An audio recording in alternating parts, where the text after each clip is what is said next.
Hello everybody and welcome. Today we will be discussing about how to add a call to action button in Shopify header. Now before we start, make sure you click the link below to get the best Shopify free trial and start your business with some exclusive bonuses. Adding call to action could be extremely important if you want to grab or simply divert attention of your audience to a particular area. So for this particular reason, we're going to be searching call to action in our app store. Make sure you do that in your app store instead of help center. So head over to your app store.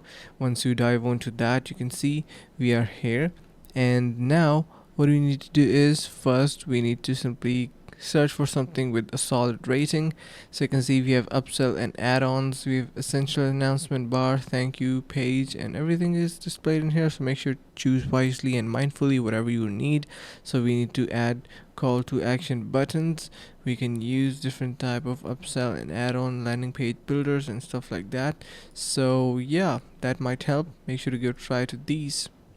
And hope this video was helpful. Finally, make sure to click the link in the description below to take advantage of our exclusive Shopify free trial to start your business right away.